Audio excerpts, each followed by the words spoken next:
Tere, hea kuulaja! Täna alustame siis Tallinna Keskraamatukogu taskuhäälingu Oh see jutt 5. osaga ning täna on teemaks noortekirjandus. Vastavalt noortekirjandusele on mul täna külas ka 2 noort. Kes te 2 noort olete? Tutvustage ennast. Tere! Tere! Me oleme mõlemad praegu 14. Ja nimed? Kuidas teie nimed on? Minu nimi on Marika. Mina olen Loona. Ja kuidas olete teie seotud siis noortekirjandusega? No ma arvan, et me mõlemad loeme, võib-olla mina natuke rohkem, aga me mõlemad loeme noortekirjandust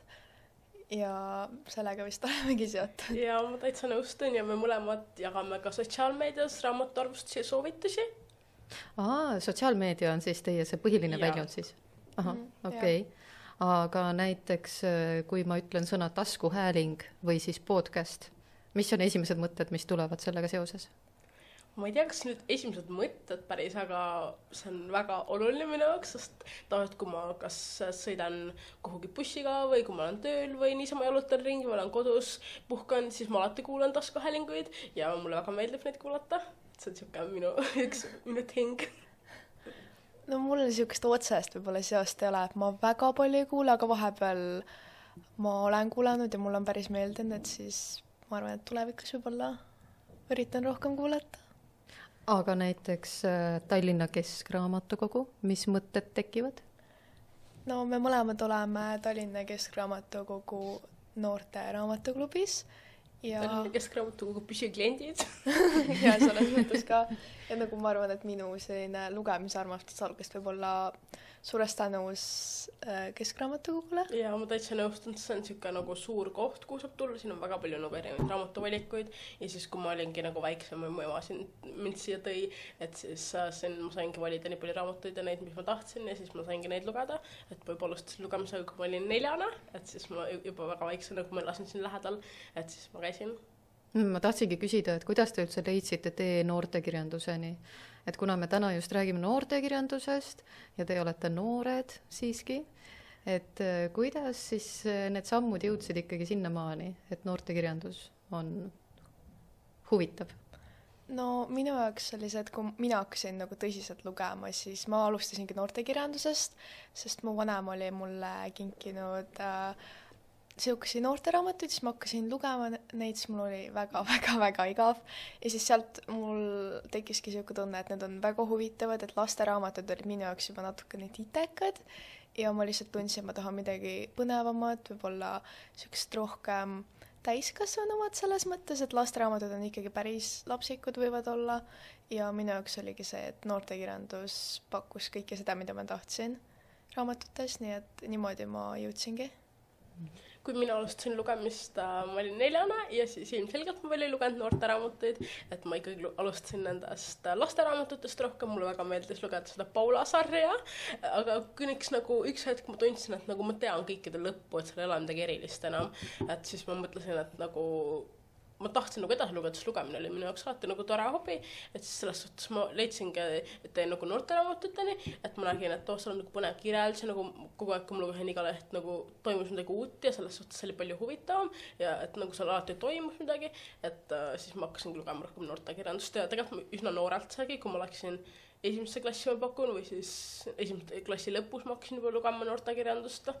et see siis on pakkunud mulle sellepärast huvi. Vaata, te ütlesite, et läksite üle lastelt noorte peale.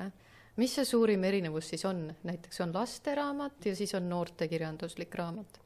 Minu arust noortekirjandus, seal on palju rohkem selliseid tõsisemaid teemasid, elulisemaid teemasid, sest no jah, võib-olla lasteraamatus on ka midagi, aga noortekirjandus ikka nagu tõsisem ja see on minu arust ka kirjutatud rohkem noortele, et mida noori selles vanuses päriselt ka huvitab, et võib-olla mingid suhteteemad, võib-olla ongi rohkem vanematega mingisuguseid asju, sõprusteemad, kooliasjad, ehk siis minu arust nagu ongi noortekirjandus on noortele suunatud võib-olla, et siis see pakub neile rohkem huvi kui lasteraamatud, sest lasteraamatud võivad jääda natukene lapsikuks, natukene võib-olla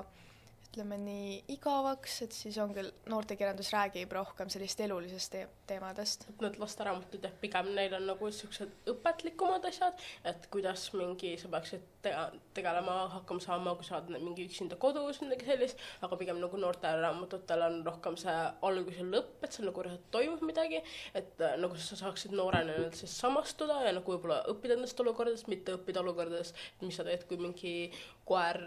tahab välja ja siis sa oled üksinda kodus, vaid pigem, et mis sa siis teed, kui näiteks keegi koolis sind kiusab või mis sa teed, kui sa tutvud uue inimesega ja ta hakkab sulle valetama või no, põhimõtteliselt midagi sellist. Aga kas te ise tundsite, et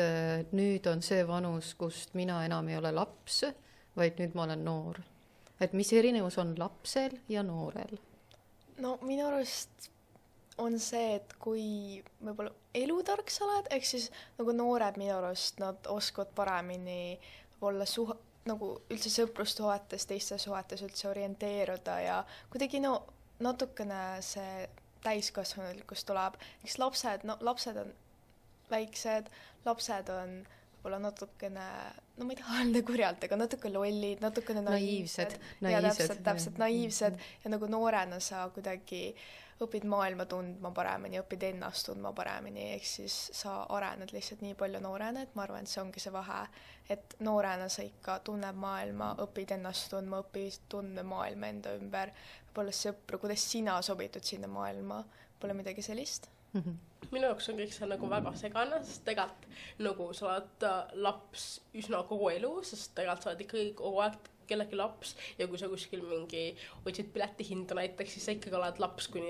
sa oled 17, aga selles suhtes sa kogu aeg oled laps ja tegelikult sa ilmselt arened, aga nagu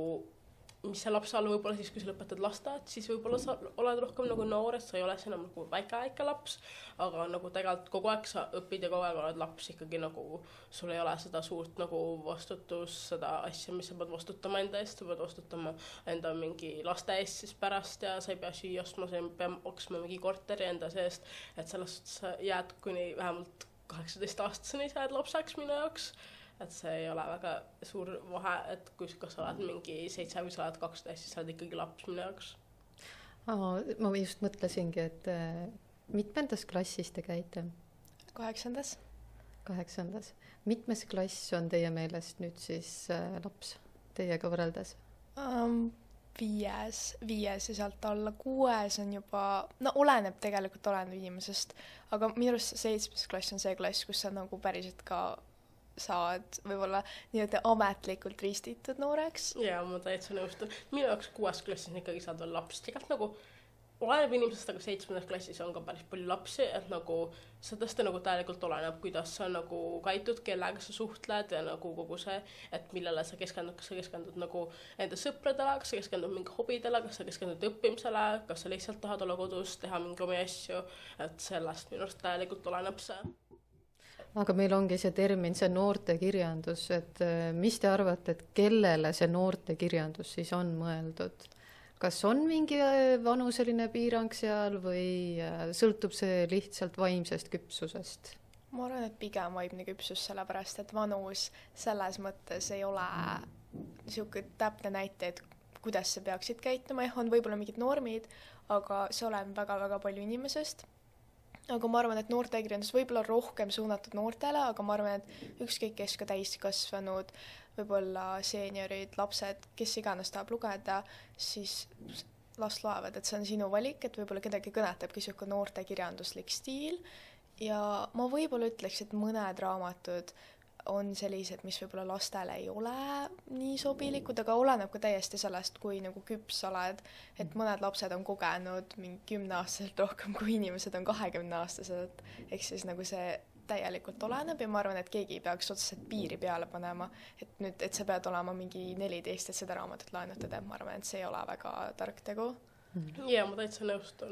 et sa võid tegelikult nagu kogu aeg lugeda noorteraamatuid, et seni ma nagu sellest alates, kui sa saad aru, mis seal toimub, siis sa võid juba hakata lugema. Näiteks ma alustasin juba noorteraamatutega, kui ma olin juba 1.-2. klassis, et selles suhtes nagu see ongi, kuidas sa ise tunnetad ja kui sa saad aru, mis seal toimub ja sa tunned, nagu sa oled piisavalt küps selles suhtes, et sa ei hakka mingid lolluselt nagu järgi tegema ja või siis kui nagu sa ei saa millest korra, sa küsid enda vanematelt, et siis minu meelest sa oled juba piisavalt küps, et kui sa tahad lugeda ja ei taha taha enam lugeda lasteraamatuid, siis miks mitte, vabalt võid hakata juba noorteraamatuid lugema, ning kui sa oled tõesti ka täiskasvanu ja tahad saada rohkem aru noortest või oled näiteks õpetaja, tahad saada aru rohkem nende õpilastest, siis nagu noorteraamatud on samamoodi väga head, sest see räägib rohkem nagu noorte probleemidest ja nagu mis noortel toimub peas.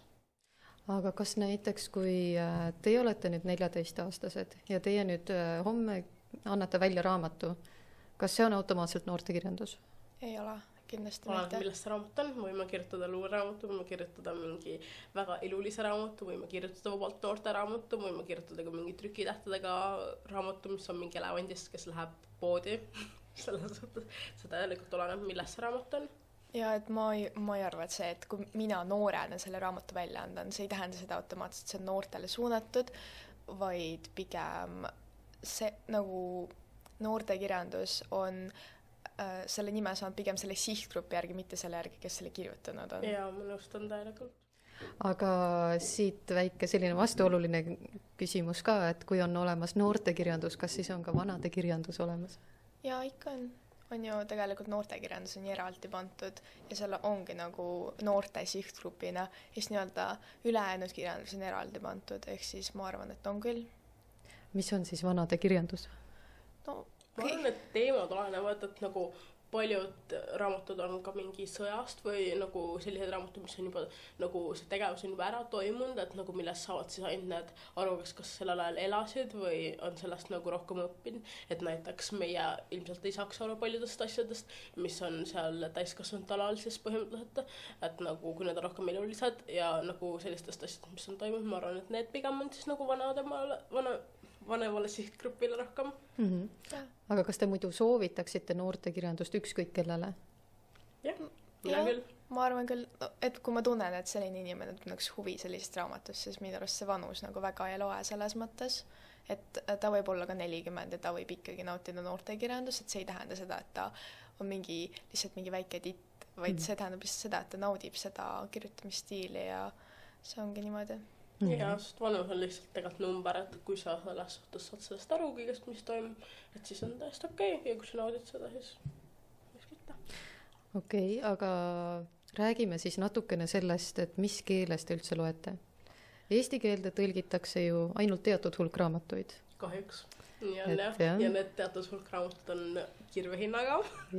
Et nagu kui ma olen muutunud selliseks, et kui ma tahan lugeda mingeid raamatuid, siis ja näiteks need on ingliskeelsed, et siis ma nagu enamasti ostan need endale, siis ma saan teha sinna märkmeid juurde ja see on nagu reaalselt minu oma, et ma ei taha seda pärast enam tagasi anda ja siis need raamatud, mis ma ostan, need on enamasti ingliskeelsed, sest eestikeelsed raamatud, kui need juhuslikult peaks olema tõlgitud, need on 3 korda kallimad, mis tegelikult on nagu halvem, sest kui need on 3 korda kallimad, siis selle raha eest ma saaks 3 raamatut osta, mis on veel parem. See, kui ma pigem ostan ingliskeelseid raamatuid, aga kui nagu on näiteks raamatuklubi raamat või mingi raamat, mis on nagu eesti keelde kirjutatud, siis ma pigem laenutan või kui see on tõesti mu lemmik näiteks Koidu Ferreira raamatud, siis ma need olen kõik ära ostnud endale, et need on mul kodus olemas. Ma loen niimoodi, et võib-olla 50-50, võib-olla pigem 40-60, et 40 sihukest eesti keeles, ma olen viimasel ajal rohkem eesti keeles hakanud lugema ja ülejäänud 60 on ingliskeelsed, sest mulle meeldib raamatuid osta ja mul on ingliskeelseid rohkem, ma ise endale ostan ingliskeelseid, aga mul on ka väike kollektsioon sihukest eestikeelseid noortekaid, mida mulle on näiteks pere kinkinud, ehk siis, aga ma laenutan eestikeelseid raamatuid, et ingliskeelseid ma olen laenutanud, aga ma pigem helistan osta endale ja eestikeelseid ma loen siis laenutatuna ja ma olen viimasel ajal ka hakanud lugema rohkem eesti keeles, et mul on kuidagi, ma ei tea, sihukesed lapsepõlvemälestused, kui ma alles alustasin lugemisega, et ma lugesin ka eesti keeles, ja ma olen võib-olla natuke igatsen seda eesti keeles lugemist. Ja ma ka tegelikult nagu kui ma käin raamatu, kus ma vaatan mingeid raamatuid, siis nagu need toovad nii palju mälestusi üles, et ma lugesin seda ja seal oli nii toredad asjad, et kui palju ma sellest õppisin ja kui palju ma tegelikult lugesin seda raamatut ja et nagu tegelikult ma mingid raamatuid olen hakanud viimasel ajal rohkem lugema eesti keeles, aga et kui mul on need raamatud olemas kodus, ingliskeelne versioon, siis ma pigem loen neid, kui siis laenutan eestikeelseid tõlgituna. Aga kas on siis olnud näiteks mingi raamat, et kõigepealt lugesid näiteks inglise keeles ja siis tuli eestikeelne versioon, lugesid eesti keeles ja said raamatust hoopis teistmoodi aru? Mul vist ei ole kordagi olnud, et ma loen nagu inglise keeles tõlgitud raamatut, mida ma enne olen inglise keeles lugenud uuesti, mul praegu vist ei tule meelde, et mul sellist olukorda on juhtunud. Ma ka vist ei tea, et mul oleks siuke raamat olnud. Et pigem ma juba, kui nagu ma loen näiteks eesti keeles ja siis ma võib-olla loen inglise keeles või siis näiteks nagu see küll ei ole sama, aga nagu kui ma vaatan filmi, et siis ma loen seda raamatut näiteks vahetelemiskeeles, aga et nii, et ma loen inglise keeles ja siis eesti keeles ei ole olnud küll, jah. Et emotsioon on ikkagi sama ja elamus on sama sellest raamatu sisust, on ju? Okei, aga küsisin enne seda taskuhäälingut oma kolleegidelt nõu, et mida võiks küsida. Ja üks asi noortekirjanduse puhul on tihtipeale läbiv joon see peategelase, siis nii-öelda kas siis kannatus või tema lugu või tema üleelamised, et kas teie jaoks on oluline raamatut lugedes peategelase või kõrvaltegelase üleelamine, tema lugu nii-öelda? Jaa, kindlasti, sest kui mulle ei meeldi see peategelane, siis sorry, aga ma ei saa seda raamatut enam lugeda, sest nagu, ma ei tea, ma loengi seda raamatut sellepärast, et ma nagu loengi tema lugu ja kui mulle ei meeldi tema lugu või nagu see inimene spetsiifiliselt, kui ta on näiteks on tüütu või kuidagi nagu häiriv mingilt viisilt, siis nagu ma pigem ei suuda seda raamatut lugeda, sest see on lihtsalt nagu raske minu jaoks, et ma nagu ei tunne talle kaasa ja nagu see ei ole see nagu lugemiselamus, mida ma ootan. Minu jaoks see, et tegelaskujuna võib olla see kuri võib-olla tüütu, aga minu jaoks on tähtis see, et nagu tuuakse välja, et see, et ta on kuri võib-olla ei tähenda seda, et ta on täielikult halb inimene, et minu arust autori töö on panna mind tahtma lugeda, mis ta eluga toimub ja panna mind hoolima, mis ta eluga toimub. Mitte see, et ta on võib-olla kuri ja halb inimene, see ei tähenda seda, et ma ei või võib-olla talle kaasa elada ja minu jaoks on see tähtis, et autor kirjutab sellise tegelase, kellele mul on võimalik kaasa elada ja kellest ma reaalselt hoolin, mul on niimoodi näpud kuidagi ristis etappe, et ma loodan, et kõik läheb hästi tal, et see on minu arust kõige tähtsam, et minu arust see, kuidas need iseloomud on, see on juba oleneb loost täielikult erinevas loos, võib-olla erinev mõte tegelase iseloomul, nii et minu jaoks on võib-olla kõige tähtsam ikka see, et mina suudan tegelasele kaasa elada. Kas siis mõnes mõttes on üks hea küsimus, kui kohtad kedagi uut inimest, et kes on sinu lemmiktegelane mõnes raamatus, et siis sa juba tead, et kellega ta oskab samastuda? Ma arvan küll, et see on päris hea küsimus, et näiteks kui teile mõlemale meeldib mingi sama raamat, siis küsida või nagu samamoodi küsitakse, et mingi, kui ma ta valiks näiteks mingi videoiku raamatus või mingis teises, et nagu kes tema nii-öelda see on ja siis saad aru rohkem temast, täitsa nõustun. Joo, võib täielikult olla, aga samas minu jaoks ei ole see mingi suur asi, et temale võib-olla ei meeldi samad asjad kui minule samad tegelased, et see ei ole minu jaoks kõige suurem asi, aga see on tore, kui sa leiad kellegi, kes nagu naudib sama asju. Ja ma alati mõtlen, et need raamatud ja see sisu seal võib olla näiteks selline väike nii-öelda sõnaraamatu definitsioon inimese kohta, et küsid, et mis on sinu lemmikraamat või kes on sinu lemmiktegelane, et siis sa mõnes mõttes saad aimu ka, et kes see inimene ise võib-olla on. Et raamat on selline väga hea viis ennast väljendada ilma, et sa ise ütleksid, kes sa oled. Et see on selline väike nii-öelda sild, identiteedi sild, et annad selle kaudu edasi, kes sina ise oled, mis raamatud sulle meeldivad või mis tegelased sulle meeldivad. Aga täiesti teisel teemal. Te olete siiski nii-öelda TikToki ajastu neiud. See kõlab väga halvasti, jah. See pole üldse mõeldud halvasti. Aga ma uurisin natukene enne noortekirjanduse kohta, et ka Rahvaraamatu kodulehel on olemas TikToki need soovitused.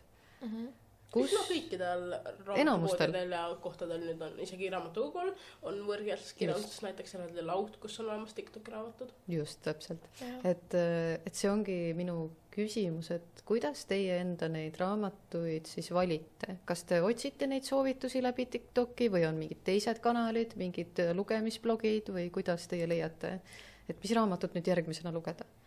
No, minul on niimoodi, et mina nagu TikToki nüüd väga palju ei kasuta, et pigem nagu Instagramist ja mõned raamatud on ka mul niimoodi olnud, et lihtsalt mul on kuulnud näiteks sõpradelt või kunagi keegi on rääkinud sellest ja siis selle läbi või siis ma olen raamatuklubis, et sealt me ka nagu võib-olla arutame, sealt võib-olla tuleb midagi, ja nüüd ma olen ka vahepeal lihtsalt läinud raamatukokku, ma lähen vaatan, mis nagu huvitab ja seda ma pole väga ammu teinud ja nüüd ma kuidagi jõudsin sinna tagasi, et ma vahepeal lihtsalt raamatukokku vaatan, et see tundub huvitav, plaanitan selle, et mul enne pole kordagi niimoodi juhtunud. Mul on nagu siuke tunne, et see BookTok-ajastu nagu oleks läbi saanud või nagu, et minule ei tule mingi For You page'ile enam mitte ühtegi BookTok-raamatut, et nagu pigem kui ma leian mingid soovitusi, siis ma pigem leian nagu Bookstagramist ehk Instas siis, et need, kes nagu raamatu teemal jagavad soovitusi ja kui nagu mulle meeldib see inimene ja mulle meeldib nagu need raamatud, mis tal loevad, et siis enamasti nagu ma usaldan seda soovitust ja siis panen nagu kirja, et seda tahaks lugeda või siis lähengi lihtsalt näiteks mingisse raamatupoodi ja siis kõinin ringi, vaatan, mis on mingi ilus kaane, kui lahedal nime ja siis ma mingi, või olen kuulnud sellest autorist ja siis ma loengi selle tausta, kuidas see tundub ning siis kui mulle meeldib, siis ma lisangi endale, et ma tahaks seda lugeda mingi hetk, aga et väga ma ei vaata selle järgi, et et see on mingi populaarne seal, et siis ma pean seda lugema, et pigem kui see nagu meeldib paljudele ja tundub huvitav, siis ma pigem loen seda. Meil enne oligi kolleegidega juttu sellest, et inimestel kujuneb välja oma teatav žanr, mis teemal neile meeldib lugeda, no siis näiteks krimka või armastusromaanid. Kas teil on ka nagu välja kujunenud mingisugune selline väga endale ainuomane suund, mis teemal teile meeldib lugeda, näiteks fantaasia või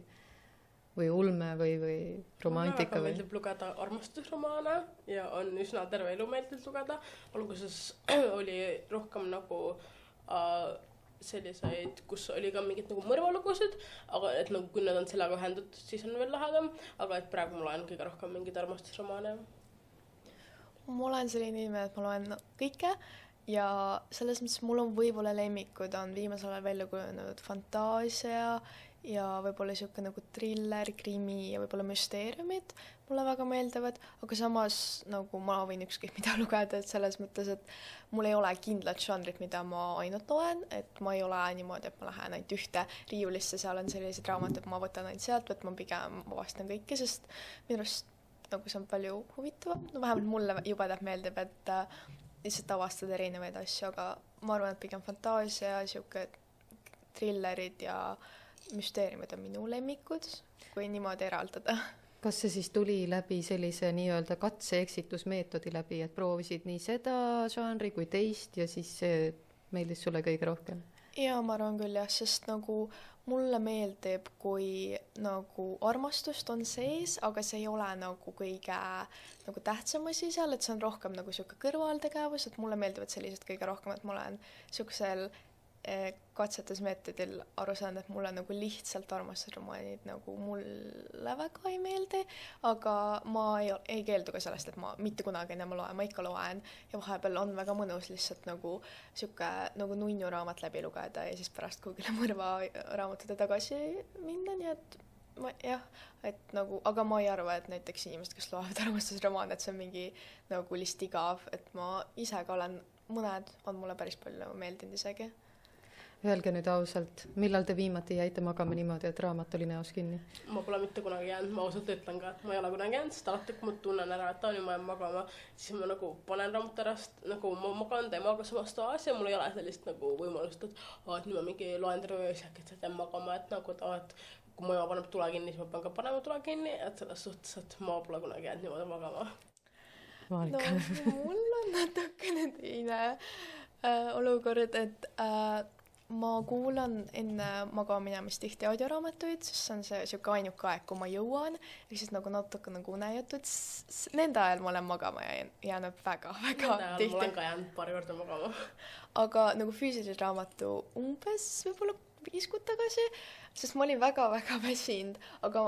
samas mul oli üks olukord siin mingi paar nädalat tagasi, kus ma lugesin raamatut ja ma olin jube väsinud ja ma nagu korraks jäin magama, siis ma ärkasin uuesti ülesse ja siis ma panin raamat ära ja läksin nagu terveks ööks magama. Et seda juhtub ja ei ole juhtunud 2 korda, vaid mul on ikka mitu korda juhtunud. Kas teie olete siis need noored, kellel vanemad tulevad ja võtavad raamatu käest ära, et nüüd on aeg magama minna? Ja.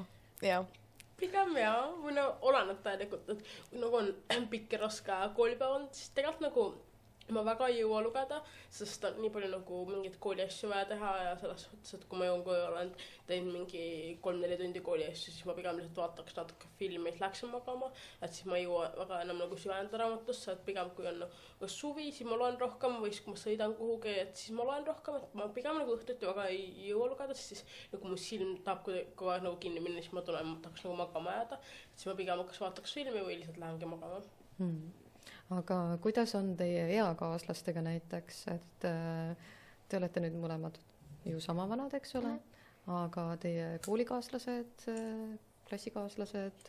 sõbrad väljaspool kooli, kas nemad loevad palju või pigem on see erand teieealiste seas? Ma ütleks, et pigem erand, aga samas ma olen nagu viimasel ajal kohanud väga palju inimesi, kes loevad, et ma ei oleks kunagi arvanud, et nad loevad, ehk siis minu arust võib-olla nüüd on see natuke rohkem populaarne, sest ja tänu TikTokile ja nagu Instagramile ma arvan, et see on nagu rohkem populaarsemaks muutunud küll, et see ei ole siuke, et ainult nohkarid loevad, vaid nüüd on nagu see rohkem siuke esteetilisem. ja minu arust nagu see, et inimesed hakkavadki rohkem noortekirjandust lugema, et ei olegi nagu, et minu vanused loevadki kas noortekirjandust või siis nagu kuskil sotsiaalmeedias mingeid soovitatud võib-olla nii-öelda täiskasvanud raamatuid, ütleme nii. Ja tegelikult minul on siuke tunne, et päris paljud need loevad, võib-olla see on minu olukord, sest mul on päris palju sõpru, kes on siuksed nagu lugejad kohe ja mina olen ka enda sõpradele andnud raamatuid, minu sõbrad on ka muutunud väikesteks lugejateks tänu minule. Lihtsalt ma arvan, et pigem erand, aga samas võib-olla praegu on see kuidagi liikumas sellesse suunda, et sa ei pea olema mingisugune nohik ja mingi vaikne inimene selleks, et lugeda, vaid pigem see ongi, et meeldib lugeda, see on täiesti okei. Aga pigem praegu see ei ole veel nii populaarne. Okei. Aga mida sa näiteks teeksid, et see muutuks populaarsemaks? Ma arvan, et ongi see raamatut soovitamine, et kui sa loed mingi raamatu läbi ja sa näiteks räägid mingile sõbrale, kellele nagu sa arvad, et see raamat võib meeldida, siis räägid, mis seal nagu põnevat on, et siis näiteks nagu kaasata sellesse, et mingi, et et seal mingi on see ja praegu ma olen sellel koha peal ja seal on mingi see, et talle siis tekiks ka selline huvitav, et tahaks ka teada, mis seal toimub või rohkem nagu detaile või siis viita mingi näiteks raamatupoodi või raamatukokku ja siis sundidki teda mingi laenutama seda raamatut et äkki siis ka see nagu osadega toimib, et nagu siis ta loebki seda ja avastab, et see on päris hea ja siis nagu võib-olla võtabki järgmise raamatu. Ja minul on olnud niimoodi, et ma olen päris paljusid oma sõpru pannud lugema ja minul on aidanud see, et kuna mul on, nagu ma olen ostnud päris paljust raamatuid, mida ma olen lugenud ja mis mul on meeldinud, siis ma lihtsalt olengi, et see on väga huvitav, see on selline võib-olla siuke, no kohe, et väga huvitavaks läheb väga kiiresti, ehk siis sa tahad kohe teada, mis juhtub ja see on siuksed võib-olla rohkem kiired raamatud, ehk siis neid ma soovitan ka, et ma näiteks annan laenutan välja enda raamatuid ja siis ta on nagu päris lahe ja siis nad hakkavad nagu endale raamatuid ostma ja hakkavad ise lugema ja siis mul on päris väga paljude sõpradega tegelikult juhtunud niimoodi, et ma olen maininud mingit raamatut, ma olen neile andnud lugeda ja siis nad on endale ka ostnud raamatuid ja loevad ja nad on hakanud ka nagu selle hobiga tegelema. Et sa oled selline liikuv raamatukogu. ja mulle nagu juba meeldib mu sõpradele anda võib-olla raamatuid, eriti kui mul on sinna midagi sisse kirjutatud ja pärast me saame sellest rääkida. Et see mulle juba meeldib, et siis kui nad läbi lugenud, siis me saame rääkida, siis meil on millestki kogu aeg võib-olla rääkida või mingi nalju teha, et päris mitme sõbraga on niimoodi juhtunud. Ja see nalja tegemine on väga hea point, sellepärast, et mina ise teen kogu aeg mingeid Kreisi raadio nalju ja keegi ei saa aru ja siis olen seal üksinda niimoodi. Aga see viibki mind järgmise teemani, et mulle meeldib hästi Kreisi raadio. Te olete minust tükk maad nooremad, te võib-olla isegi ei tea, mis Kreisi raadio on. Täpselt. Aga need naljad on minu jaoks jube naljakad ja tahtsingi küsida teie käest, et kas teil on ka mingi selline raamat või teema, mille kohta te loete, aga ei julgeks näiteks tunnistada? Inglise keeles on see guilty pleasure. Kas teil on mingi selline üks raamat, mis on täiesti piinlik tunnistada, aga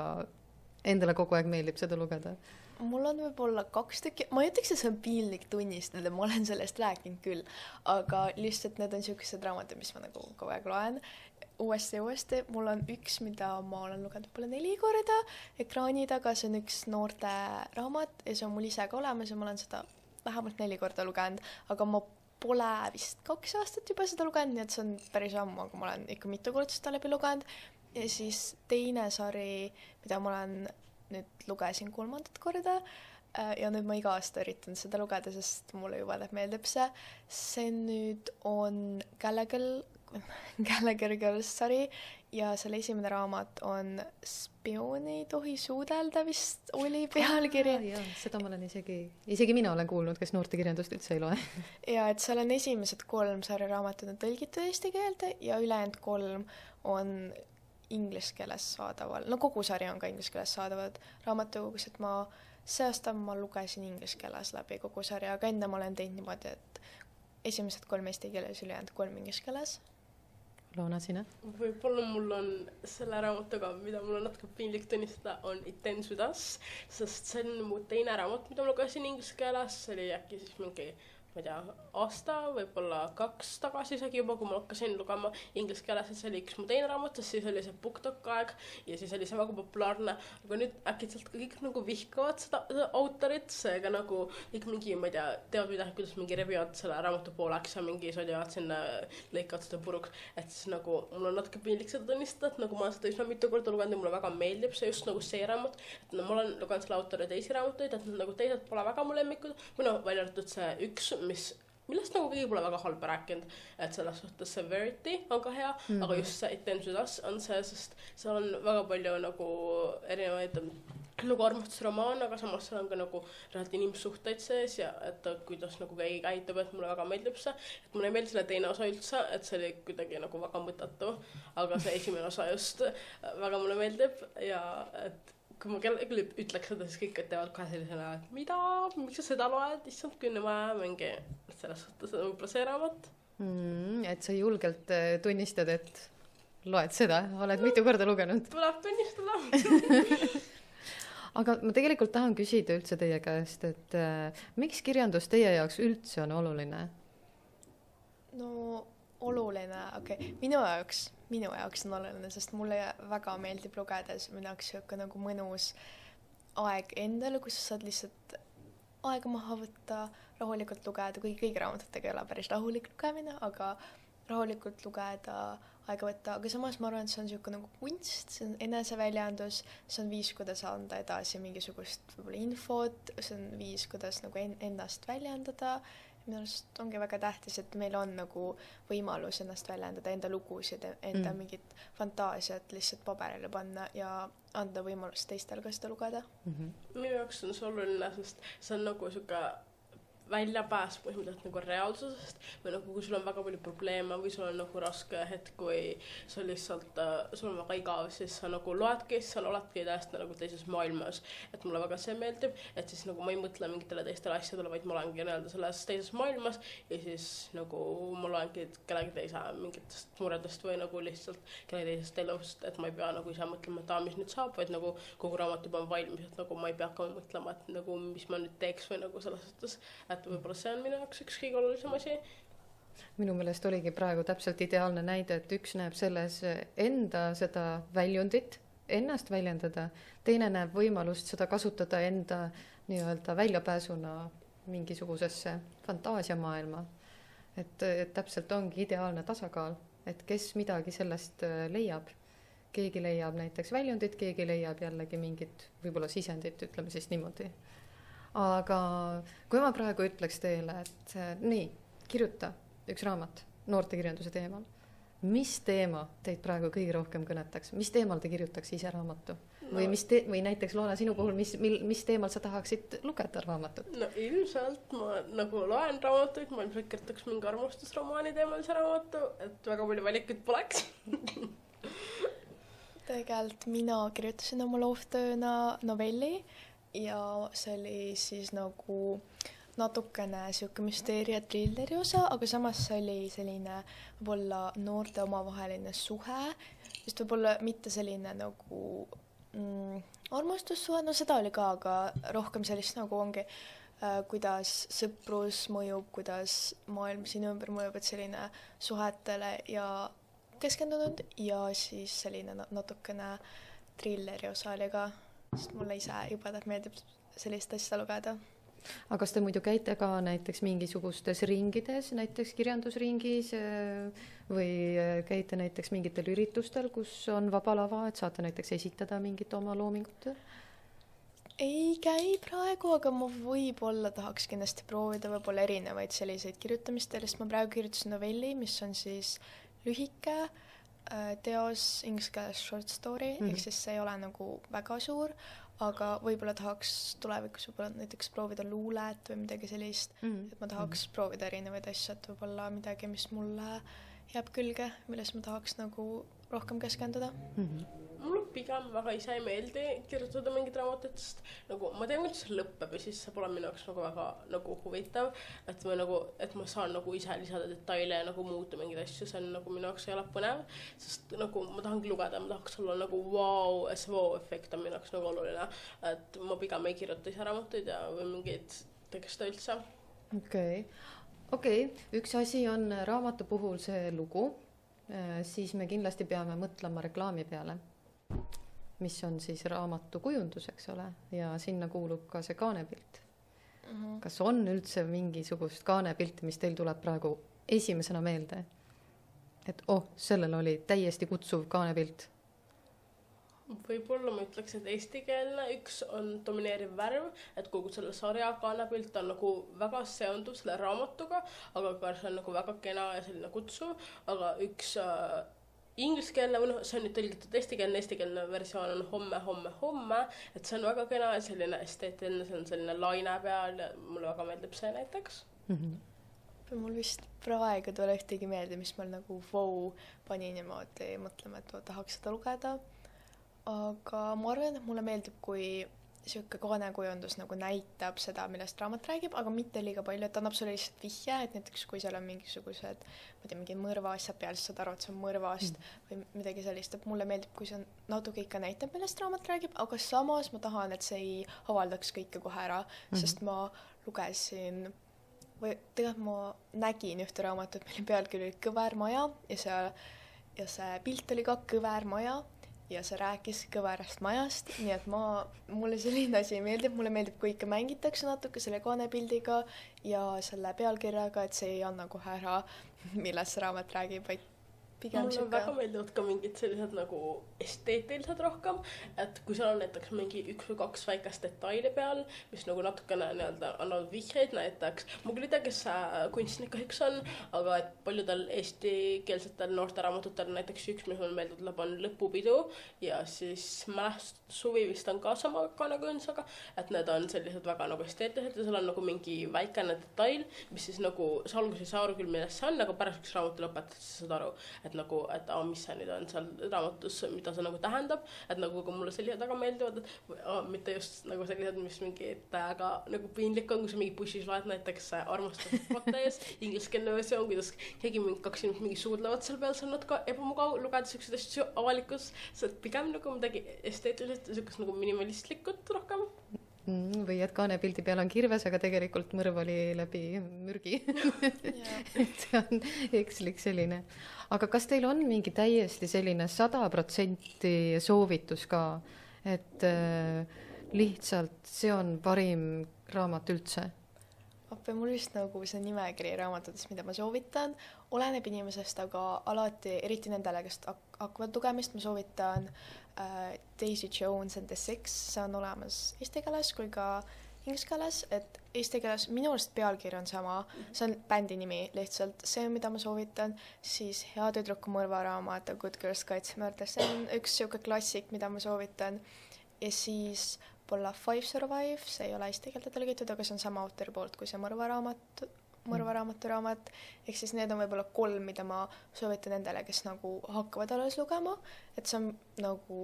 need raamatud, mis on siukesed kiired, nad on väga põnevad ja sa lihtsalt ei suuda seda maha panna, et näiteks see Five Survive, minu üks sõbranna luges ühe päevaga läbi ja ta isegi ei ole lugeja, nii et ja seda Good Girls Kaitsemõrder oli ka ainult paari päeva siuke lugemine, et see väga paljudele meeldib ja need on ka siuksed kiired, mõnusad ja head raamatud. enne kui ma annan enda soovitused, ma tahan natuke kommenteerida neid eelmiseid. Et näiteks 2 raamatut neist, Daisy Jones and the Six, on mulle endiselt pooleli. See on üks raamatutest, millega ma alustasin koheselt, kui ma selle ostsin, sest nagu kõik rääkisid sellest ja see tundus nii hea, aga juba see kirjutusstiil ja nagu see oli minu jaoks nii kohutav, ma ei saanud mitte midagi aru, kuidas see kirjutatud on ja kes nagu üldse mõtleb sellise asja välja, et miks seda niimoodi kirjutada. Ja siis selle Hea tüdruku mõrvaraamatuga, kui ma alustasin sellega inglise keeles, siis ma lugesin selle läbi mingi 60 lehekülge ja siis ma ei lugenud seda edasi mingi pool aastat, isegi rohkem, kuniks siis Marika sundis mind, et sa pead seda lugema. Ja siis ma lugesin selle mingi nädal aega edasi läbi ja see oli väga hea, aga et nagu see algas kõik, see oli minu jaoks natuke liiga aeglane ja nagu see oli väga raske, kuigi nagu jah, see on tõesti siuke raamat, mis pushi läbi ja siis see muutub heaks, aga see Daisy Jones, ma loodan, et ma loen kuidagi seda edasi ja see muutub äkki heaks. Muutub. Ja nüüd minu soovitused, ma arvan, et Eesti autori kõik Koidu Ferreira raamatud on nagu mu lemmikud, ma olen neid väga palju juba lugenud mitu korda läbi ja just ma arvan äkki see Kui armustus külmutab südamesari, kuigi see domineeriv värvesari on ka väga hea, aga samas see on nagu fantaasia, kõikidele ei pruugi fantaasia meeldida, et see on selline nagu põhimõtteliselt, mis toimub mingi, ma ei tea, täpselt kui kaua aja pärast, aga äkki mingi 1000 aasta pärast, no põhimõtteliselt see toimub, et nagu mis saab, kui nagu kogu maailm on põhimõtteliselt nagu ära tuhastunud, inimesed elavad mingi baasides ja et kui nad kohtuvad uue inimesega, et siis no mis saab, see on nagu väga huvitav ja see Kui armustus külmutab südame siis põhimõtteliselt räägibki, et nagu tavalisest koolitüdrukust ja siis kes saab nagu teada palju saadus enda kohta ning ingliskeelsetest nagu ma ei saaks päris täpselt soovitada mingeid, sest nagu oleneb kui vanadele, aga nagu ma soovitaks üsna palju nagu Monica Murphy raamatuid, kui sa oled pisut vana nende jaoks. Et nad pole just kõige nagu väga palju noortele, aga ma arvan, et The Seven Husbands of Evelyn Hugo, eestikeelne versioon on Evelyn Hugo 7 abikaasat, et mulle väga see meeldib, et see räägibki nagu iga peatükk, no ma ei tea, võib-olla ei ole see iga peatükk päris, aga et igatahes seal on nagu eraldi nii-öelda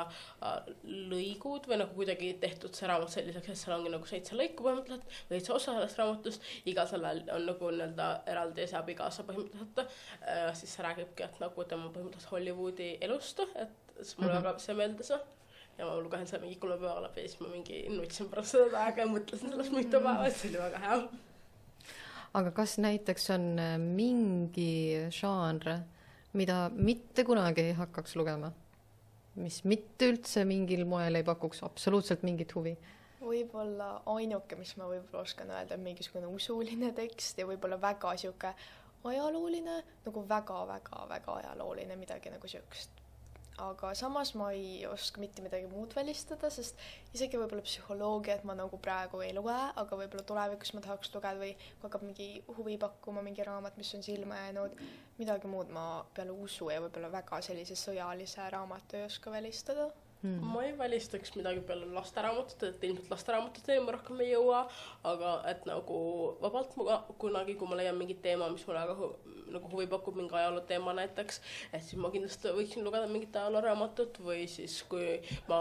nagu lugesingi näiteks ma lugesin läbi just mingi ajaloораamatu ja siis seal räägiti mingitest erinevatest uskudest, et siis vabalt miks mitte, kui see pakub huvi ja seal on nagu mingi põnevus, siis ma võiks lugeda ka läbi mingi usuraamatu ja mingit eneseabiraamatut, ma juba praegu osasid loen, et need on üsna huvitavad, olemas küll teemast, aga ma küll ei ütleks, et ma midagi välistan, sest tõesti. Aga kokkuvõttes, miks te soovitate lugeda? Sest see aitab sul lihtsalt nagu aega maha võtta, võib-olla kogeda kogemusi ilma selleta, et sa pead kuskilt näiteks oma toast lahkuma, sa saad lihtsalt nii palju erinevat infot erinevate elude kohta. Sa õpid nii palju uusi sõnu, sa õpid nagu väga palju üldse nagu maailma kohta tegelikult, et see ei ole ainult nagu see teema, vaid sa tegelikult õpid, nagu sa põhimõtteliselt elad nagu terve ühe elu veel läbi ühe raamatuga. Ja et see võib-olla pakub isegi sellist võimalust kuidagi enda igapäevaelust võib-olla välja ronida, et võib-olla isegi sükeste fantaasia ja ulmeraamatutega sa saadki natuke puhkust igapäevaelust. See on kindlasti üks asi, mis kutsub, ma arvan, väga paljusid lugema lihtsalt päris maailmast paariks hetkeks välja saada. igal juhul teiega oli nii tore rääkida ja ma loodan, et te loete ikka edasi ja tulete meie raamatukokku ikka edasi. Ja siis tänaseks ongi meie väike taskuhääling läbi saanud. Aitäh, et kuulasite. Meie külalised ütlevad nüüd ka head aega. Aitäh, head aega! Ja aitäh, et kuulasite meid. Head aega! Tšau kõigile!